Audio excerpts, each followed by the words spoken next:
నేను క్రీస్తు కొరకు మన ప్రభువును రక్షకుడునైన యేసయ్య నామమును బట్టి మీకు అందరికీ వందనాలు, శుభములు. దేవునికి సమయం ఇచ్చి నష్టపోయేదంటూ ఏమీ ఉండదు.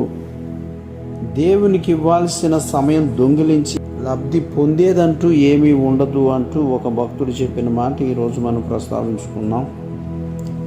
కీర్తనల గ్రంథంలో 84వ అధ్యాయము 2వ వచనము మరియు 10వ వచనం చూద్దాం. ఇక్కడ యెహోవా మందిర ఆవరణములను చూడవలనని నా ప్రాణం ఎంతో ఆశపడుచున్నది, అది సొమ్మసిల్లుచున్నది. జీవము గల దేవుని దర్శించుటకు నా హృదయమును నా శరీరమును ఆనందముతో కేకలు వేయుచున్నది అని. అంటే మందిరం మీద, దేవుని సన్నిధి మీద ఆసక్తి, కొంత సమయం లేదా ఎక్కువ సమయం ఆయన సన్నిధిలో గడపాలి. ఎక్కడాలి ఎంతమందికి ఉంటుంది ఈ రోజుల్లో ఈ ఆలోచన? చూడండి, 10వ వచనం చూస్తే, నీ ఆవరణంలో ఒక దినము గడుపుట 1000 దినముల కంటే శ్రేష్టము, భక్తిహీనుల గుడారంలో నివసించుట కంటే నా దేవుని మందిర ద్వారముల వద్ద నుండుట నాకు ఇష్టము. ఇది కేవలం ఆత్మీయులు అర్థం చేసుకున్న వారు పలకగలిగినటువంటి మాట ఇది.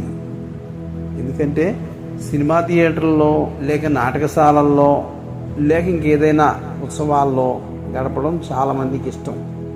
కానీ ఎవరికి దేవుని మందిరంలో గడపాలనిపిస్తుంది అంటే ఆత్మీయులకు మాత్రమే. తర్వాత కూడా మనం ఇంకొక వాక్యాన్ని చూడొచ్చు. 108:3 కూడా చూసినట్లయితే, జనుల మధ్య నీకు కృతజ్ఞతాస్తుతులు చెల్లించేదను, ప్రజలలో నిన్ను కీర్తించేదను.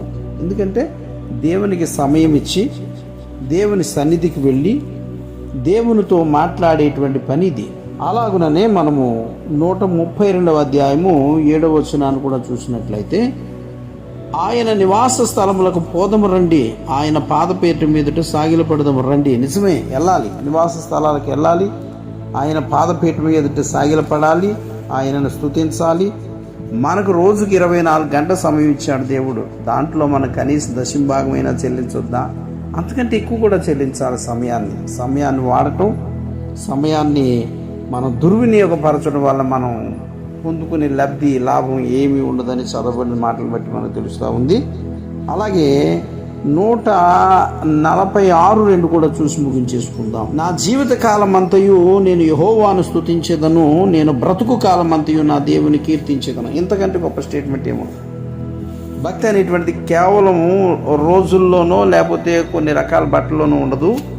ఇది కేవలం జీవిత కాలం అంతా ఉండే భక్తి. దేవుడి మాటలు దీవించి కాపాడును గాక. ఆమేన్.